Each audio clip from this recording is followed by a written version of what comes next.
You found them, or you know they are there, which is not the same as finding them and is somehow worse.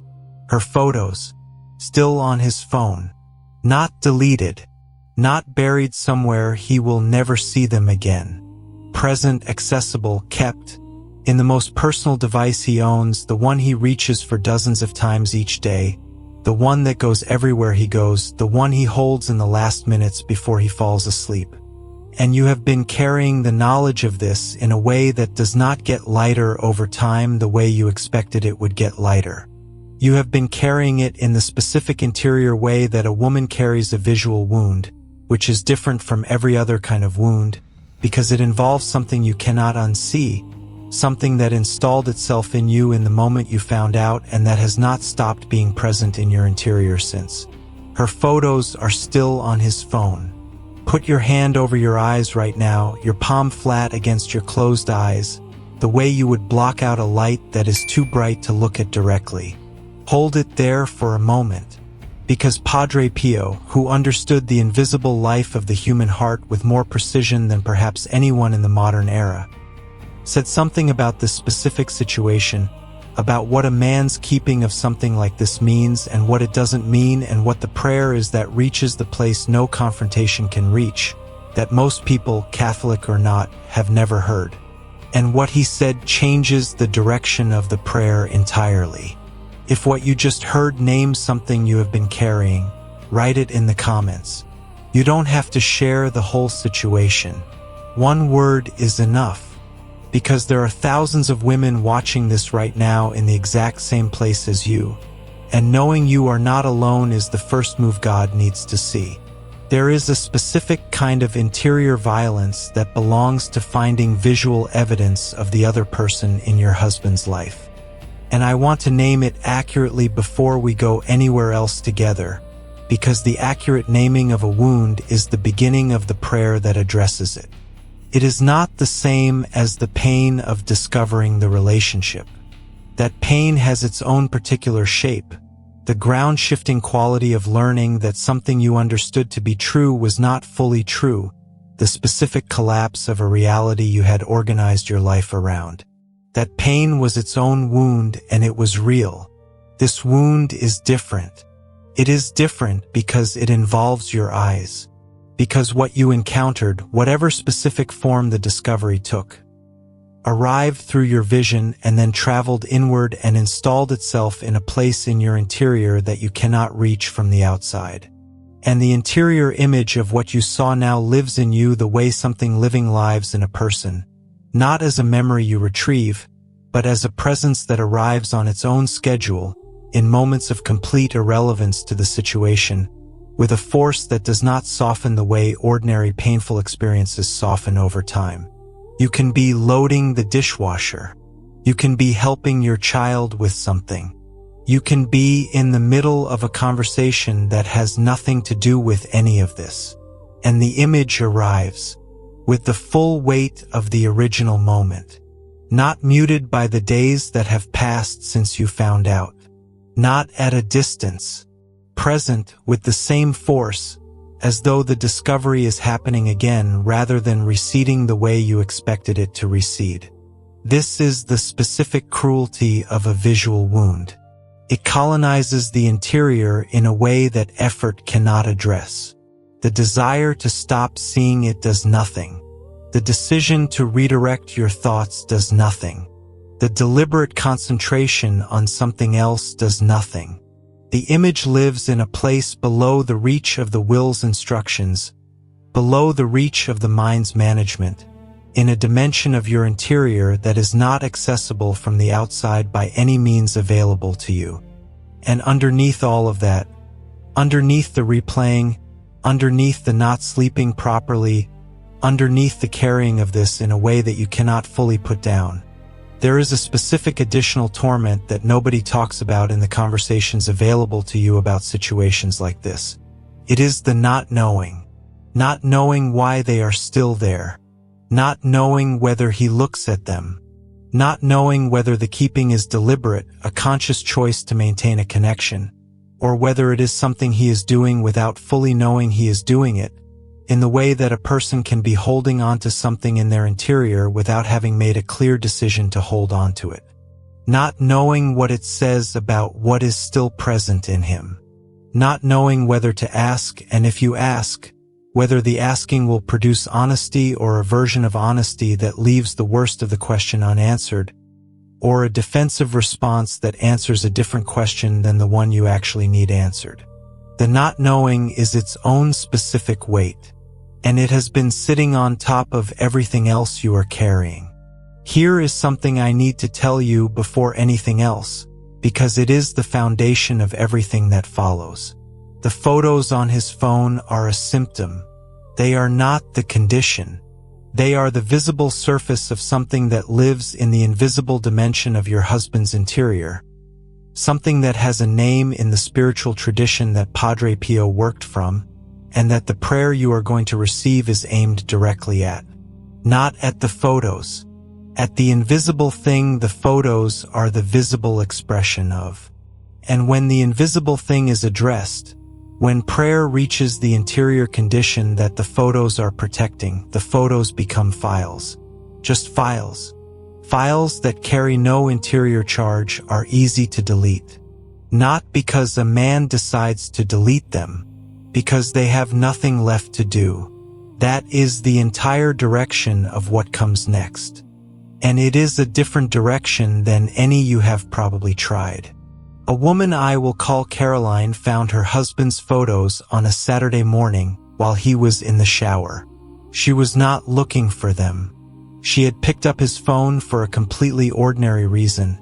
He had asked her to check something for him, and they were there, not hidden in a locked folder, not buried in a deleted items archive she would have had to search for. Present. In the photo gallery the way any current, kept, valued photo is present. She put the phone face down on the counter. She walked into the kitchen. She stood at the kitchen sink with the water running and did not move for a long time. She was not crying. She was not yet even fully processing. She was standing in the first moment of the installation, the moment when the image entered her and began to take up residence in the interior place it would occupy for weeks without her permission. She said nothing to her husband that day. She said nothing the next day or the day after. She carried the knowledge of what she had seen for 11 days before she told anyone. 11 days of the image arriving without her permission in the wrong moments. 11 days of lying next to him in the dark and being unable to fully sleep. 11 days of performing the ordinary surfaces of her life with the specific exhausting care of a woman who is carrying something invisible that she cannot put down and cannot show to anyone. On the 11th day at 7 in the morning, she called her spiritual director.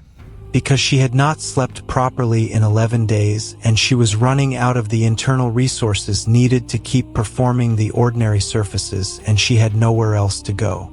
Her spiritual director listened to everything she said. And then he asked her one question. When you pray about this, what are you praying for? She thought about it.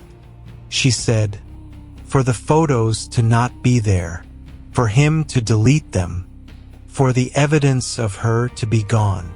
Her spiritual director said, that prayer is aimed at the symptom. The symptom will disappear when the root is addressed. The prayer that addresses the root is aimed somewhere different, somewhere that you may not have been given language for yet. He gave her the framework, and the framework is the one this video is going to give you now, because it is the framework that changes everything. Padre Pio was a 20th century Franciscan mystic who bore the wounds of Christ on his hands, feet, and side for over 50 years, a phenomenon examined and documented by secular physicians and investigators who came specifically to find a rational explanation and who consistently found none available to them. Across more than 50 years of ministry at San Giovanni Rotondo, he heard more than 5 million confessions. That number is confirmed by the historical records his Franciscan community preserved, and it means he had direct, sustained access to the interior of the human soul at its most exposed and most honest, at a scale that has no modern parallel. In all of that time, across all of those millions of encounters with men who had formed attachments outside their marriages and who had in various degrees returned to those marriages or were attempting to, he was consistent on one observation that the pastoral wisdom available to most people never fully captures. He said, "A man who keeps the external evidence of a relationship he has ended is not making a conscious choice to keep the relationship present. He is protecting an interior image. And until the interior image is addressed by prayer aimed precisely at that location, the external evidence will remain, or, if removed by confrontation, will find another form. Because the interior image will always find an external anchor. That is what living images do. They reach outward for a point of contact with what they are holding." A man in Padre Pio's confessional, this account is preserved in the community records at San Giovanni Rotondo, told him that he had ended a relationship, returned fully to his wife, was committed, was trying, was going to confession and attempting to pray and doing the visible work of a man who had made the right choice. And he had kept her letters. A small number, hidden in a place his wife would not find them. He was not reading them regularly, but he could not bring himself to destroy them. Every time he had gathered them with the intention of destroying them, something stopped him. Not a decision, an inability. As though the capacity for the action had simply not been available to him, and the letters had remained, and he carried the knowledge of them alongside everything else. He told Padre Pio he was ashamed of the letters. He knew they were wrong to keep. He knew they were inconsistent with the commitment he had made. He could not understand why knowing these things was not sufficient to produce the action the knowing should produce. Padre Pio asked him, "What is the most valuable thing you own? The thing whose loss you would go to any lengths to protect?" The man named several things.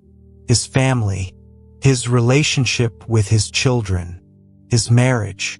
Padre Pio said, "Your heart is doing the same thing for this. It is protecting something it is not yet ready to lose, not because your will has chosen to protect it, but because the heart's releasing of what it has held deeply does not happen through the will's instruction. The letters are not the problem. What the letters are protecting is the problem. And that is in a place your will cannot reach, but that prayer can." He directed the man to pray for the interior release, not for the courage to burn the letters, not for the willpower to perform the action his mind knew was right. For God to reach into the specific location in his interior where the living image of this woman existed as an active, present, energized reality, and to withdraw from that location the spiritual vitality that kept the image alive, so that the image would become a mere memory rather than a living presence. And when it became a mere memory, the letters would become paper. And paper that holds nothing is easy to let go.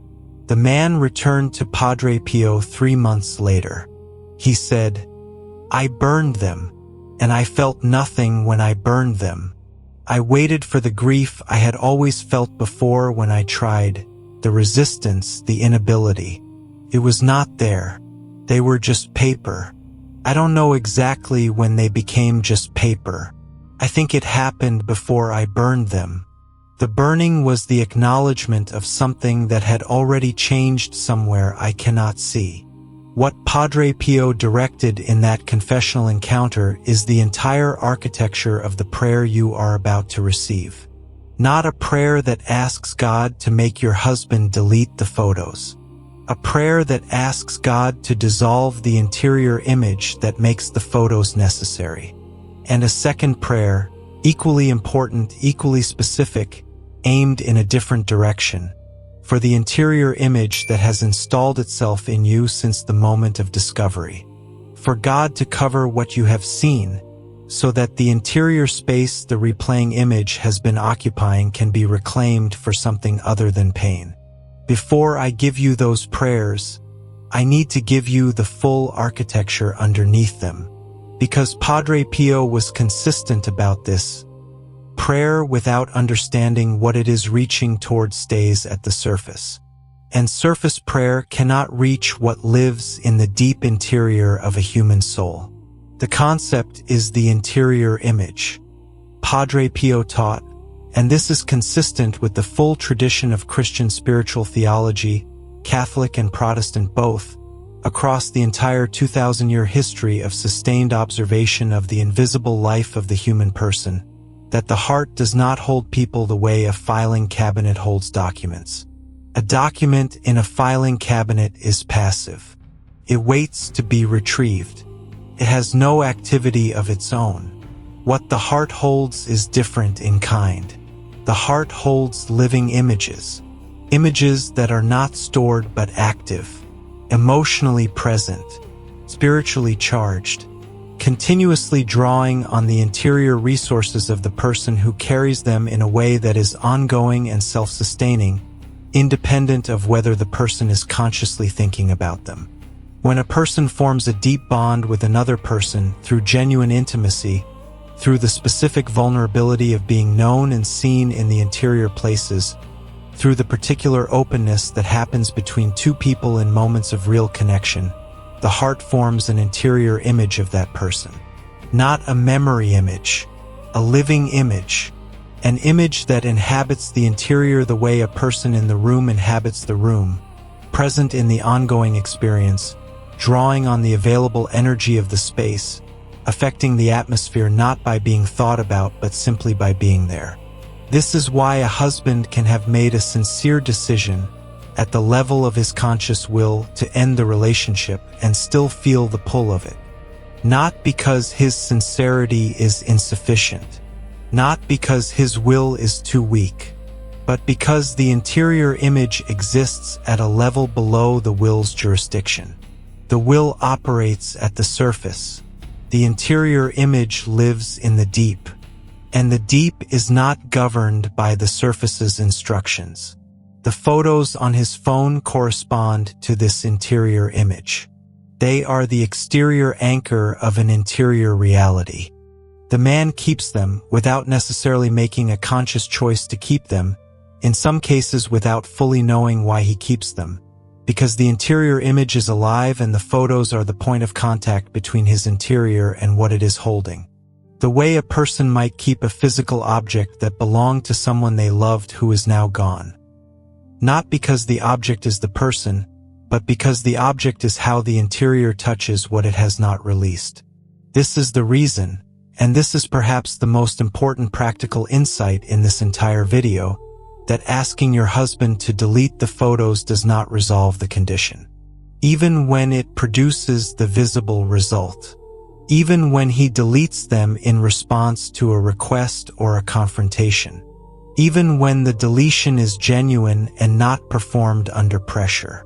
The interior image does not disappear when the external anchor disappears. It simply looks for another anchor, another point of contact with what it is holding. Because that is what living images do. They reach outward for the external equivalent of what they carry internally. Most women who have watched their husbands delete photos or delete a phone contact or remove a social media connection or perform any other act of visible disconnection and felt nothing change between them, nothing shift in the interior quality of the relationship, nothing lighten in the weight of what they have been carrying. Know this from the inside without yet having the explanation. The visible was removed. The invisible remained. And the invisible is what was producing the visible in the first place. The prayer that addresses this is not a prayer about the photos. It is a prayer about the living image that made the photos necessary.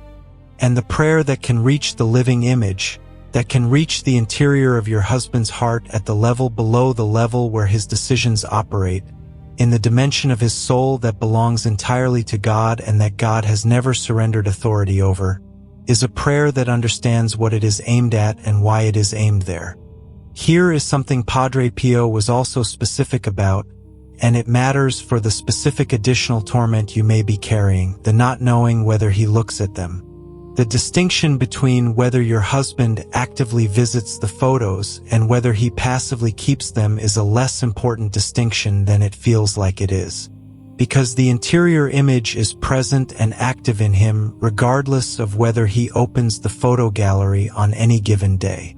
The interior image does not require the external photos in order to be present. The photos are how the interior sometimes visits what it holds. But the holding is happening continuously, not only in the moments of visiting. A man whose interior holds a living image of another person is continuously, at some level below the conscious level, in contact with that image, whether or not he is consciously thinking about it, whether or not he opens a specific folder on his phone. This means that the most important thing you can know is not whether he looks at the photos. The most important thing you can know is that prayer aimed at the interior image reaches the condition whether or not the external behavior is visible to you on any given day. The prayer is not contingent on his behavior. It is aimed at the interior condition that his behavior is a symptom of. And the interior condition is present and addressable regardless of what the behavior looks like on any specific day. You do not need to monitor his phone to know whether the prayer is working. The signs of the prayer working will show up in different places than the phone. They will show up in the quality of his presence, in the settling of his gaze, in the specific texture of the ordinary moments between you that used to carry warmth and that have been carrying something else. The interior image, as it dissolves, does not produce its first visible evidence in a phone behavior. It produces its first visible evidence in the quality of his interior, which you will feel before you can name it, because you have spent years learning the specific interior quality of this one man. Now let me tell you what happened to Caroline. She began praying both prayers the morning after the conversation with her spiritual director. The prayer for her husband's interior image to be deanimated, and the prayer for her own interior, for the image that had installed itself in her since the Saturday morning discovery to lose its consuming power, to be covered by God's presence rather than continuing to replay on its own authority. The first 2 weeks were not visibly different from the weeks before the prayer. Her husband was himself, the modified version of himself that had been present across the difficult months of the situation, and nothing in his behavior signaled any change. The photos, as far as she knew, were still there. The interior of her own experience was still being visited by the replaying image, though she noticed, toward the end of the second week, something small. The arrival of the replaying was not quite as forceful as it had been in the first 11 days. Not absent, not resolved, but the specific force of it was incrementally less. She registered this without placing too much interpretive weight on it and continued praying. In the 4th week, her husband began to be more present in the evenings. Not in any way that announced itself as a change, not in any way she could have described to someone else as evidence of something specific. But in the accumulated texture of the time between them across the evenings of that week, something felt incrementally different. Something that had been managing its distance sat slightly closer. Something that had been producing warmth as an effort began to produce it in a way that felt slightly less effortful. She noticed and said nothing. She received the noticing as a private thing, not as evidence, not as proof, not as the confirmation she would have liked. As something she was aware of and was holding quietly without pressing it into service as a verdict on the prayer's effectiveness. In the 5th week, she had what she later described as the hardest week of the entire period of praying. Harder even than the 11 days before she had told her spiritual director anything. Because something in her husband's behavior regressed. He became more withdrawn in a way that was specific and noticeable, more internally absent in the evenings, less available in the small moments that had been incrementally improving. She sat with her spiritual director again and described it with the specific discouragement of a woman who had been watching for signs of progress and was now watching what felt like the signs reversing. Her spiritual director said what Padre Pio had said to many women who came to him at exactly this point in the process. What you are watching is not the prayer failing. It is the interior image loosening.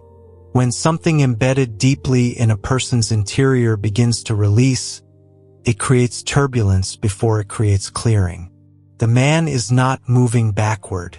Something is moving in him, the way something moves when it is being freed from a place it has been held for a long time. The movement produces disruption before it produces peace. Stay in the prayer. This specific kind of difficulty at this specific point is frequently the signal that the prayer has reached what it was aimed at. She prayed through the difficult week and into the next week, which was calmer, not dramatically calmer, but the specific regression she had observed in the 5th week was not repeated.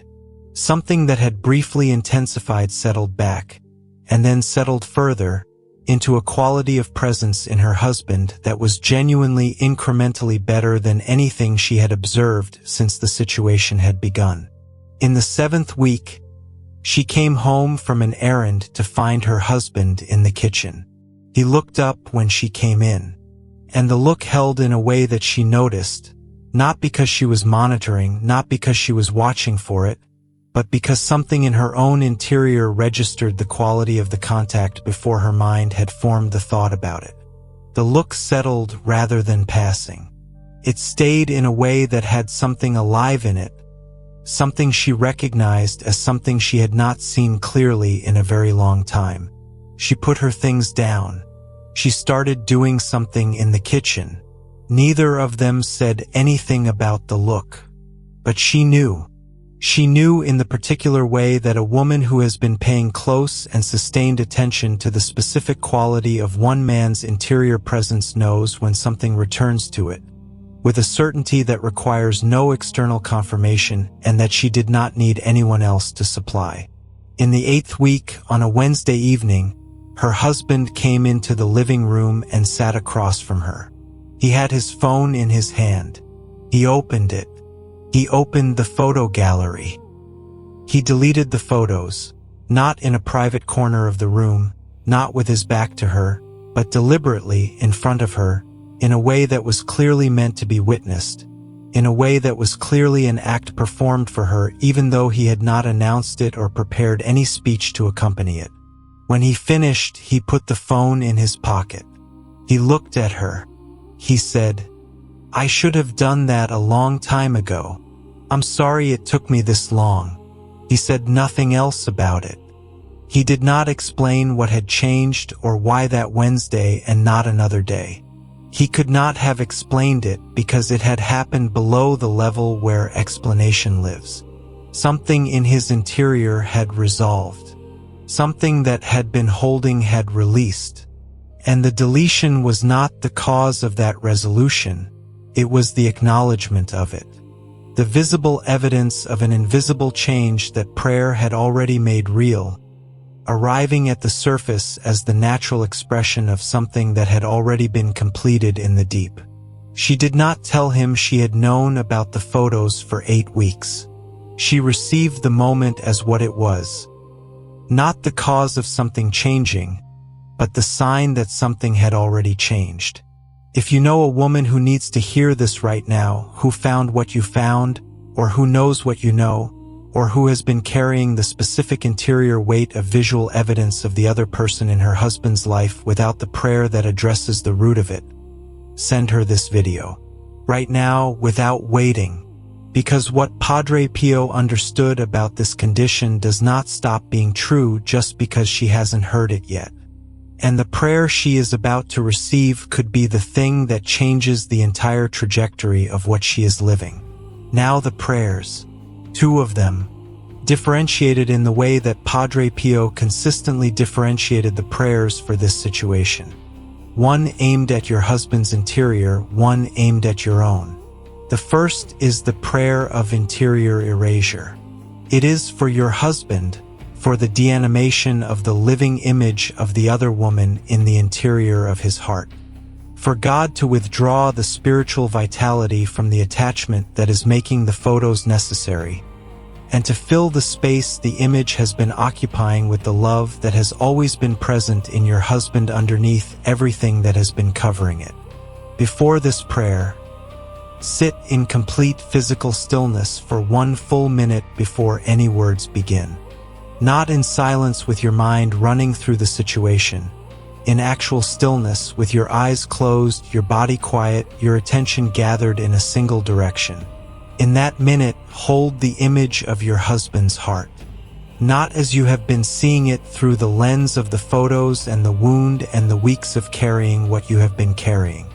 Hold it the way Padre Pio would hold it in the confessional, as a heart that was made by God, that is still owned by God at its deepest and most interior level, that is carrying something it was not designed to carry, and that is waiting, in the dimension below his knowing, below his managing, below the surface of everything he is consciously doing, for the release that his will cannot produce but that prayer can invite.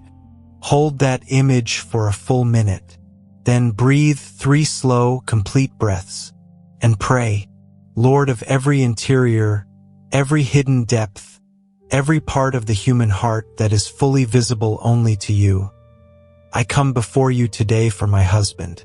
Not in anger, not as accusation, not from the wound of what I found, but from the position of a woman who loves a man who is carrying something he was not designed to carry and who cannot put it down from inside himself. He is holding an interior image of another person, a living, active, emotionally present image in the deepest interior of his heart, one that his decisions have not been able to dissolve, that his sincere desire to move forward has not been able to deanimate, that exists at a level below the reach of his will and below the reach of anything I can do from the outside of him. You can reach it. You created the interior it lives in. You own the territory it is occupying. You have never, at any point in the history of my husband's soul, surrendered your authority over the deepest interior of the man you made when you made him.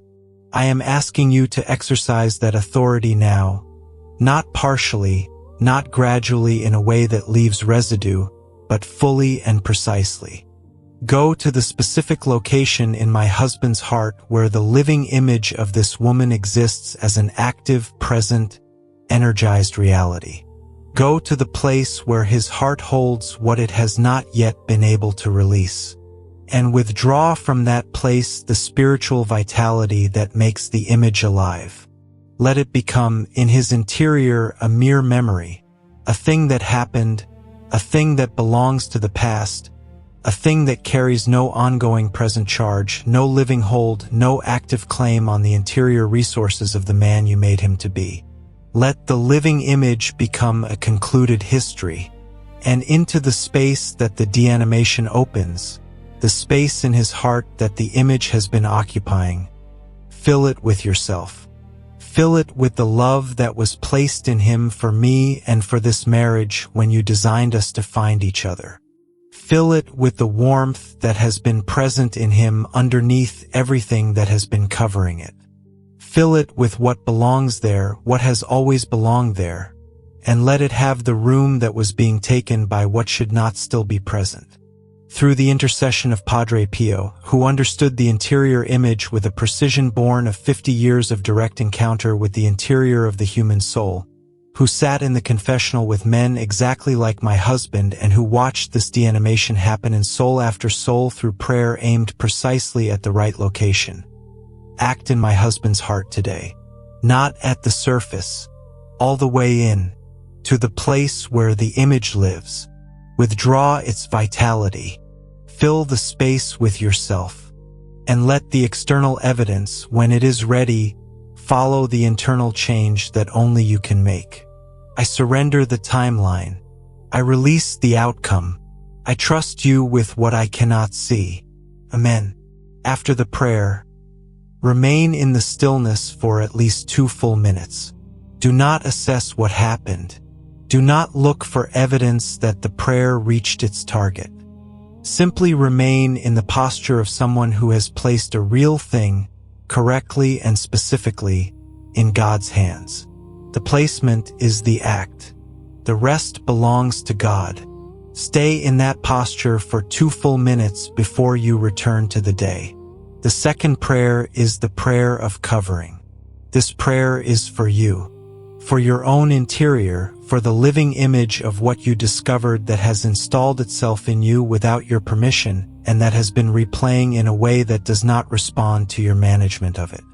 This prayer asks God to do in your interior what the first prayer asks Him to do in your husband's: to deanimate a living image, to cover what your eyes encountered with His own presence so that the image that currently lives in you as an active, destructive, continuous presence becomes gradually a past thing. A thing you know happened, a thing that is part of the history of what you are walking through, but a thing that no longer has the present tense force of an image that is continuously happening inside you. Padre Pio was clear, and this matters, that this prayer is not secondary. It is not the lesser prayer, the one you offer after the more important prayer for your husband. It is equal in weight and equal in necessity. Because a woman who is being consumed from the inside by the replaying image of what she found cannot bring her full interior to the prayer for her husband. She is divided. Part of her is reaching toward him in intercession. Part of her is occupied by the image that arrived without her consent and that is continuously demanding her attention from the interior place it has colonized. The prayer of covering reclaims the interior, not by fighting the image or expelling it by force, but by asking God to be more present in her interior than the image is, to fill the available space of her interior with something larger than the wound. The way light fills a room and leaves no room for darkness to persist, not through conflict, but through the simple fact of being a larger presence than what it is displacing. There is a physical gesture that accompanies this prayer, not as ceremony, not as anything that would feel strange or performative. Before you begin, close your eyes and cover them briefly with your palm, the same gesture as the beginning of this video. Hold them covered for 30 seconds. In those 30 seconds, become honestly aware of what is present in your interior right now.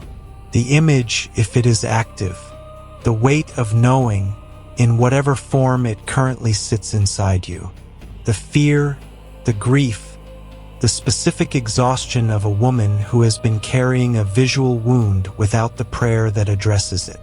Do not fight any of it. Just acknowledge, this is what is here. This is what I am bringing.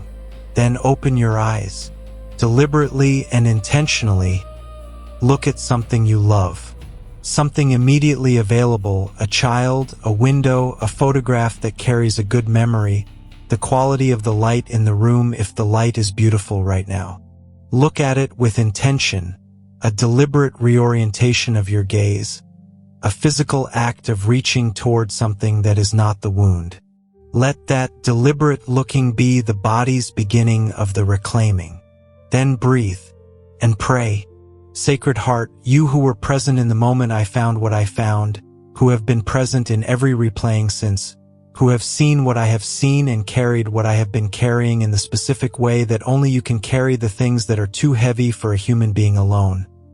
I come before you tonight with the interior condition I cannot manage on my own. There is something living in me that arrived without my consent. An image that installed itself in a place I cannot reach from the outside, that replays without my permission, that carries the same force each time it arrives as it carried in the original moment of discovery. Not softened by time, not receding the way I expected it to recede, arriving in the moments when I am trying to be present to my life, my children, the ordinary beautiful things that are still here and still mine, and in the moments when I am lying in the dark trying to sleep. I cannot evict it by deciding to evict it. I cannot think past it by redirecting my attention. It lives in a place below the reach of my management, and I am bringing it to you because you are the only one with access to the interior place where it lives.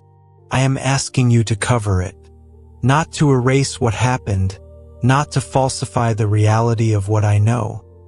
I am not asking you to pretend the discovery did not occur. I am asking you to cover the image with your own presence, to be more real in the interior of my experience than the image is, to fill the space it has been occupying with something that is living in a different direction, with your presence, with the truth of what this marriage still is and still can be, with the love that is still here and still choosing and still worth choosing in return.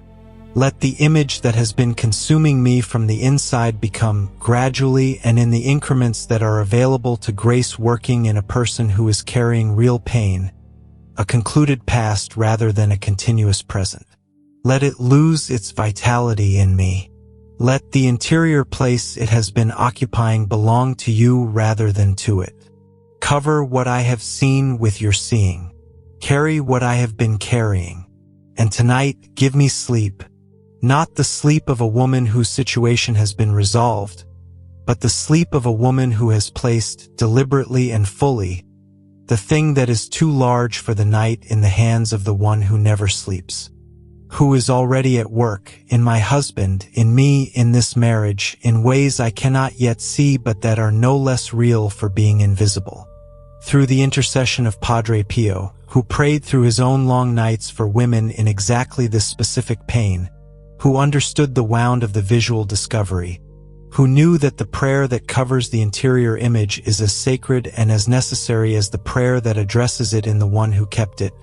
Cover me tonight. Let me rest in your covering. Amen. Then close your eyes. Let the image be there if it is there. Let the fear be there. Let whatever is present in your interior remain without fighting it tonight.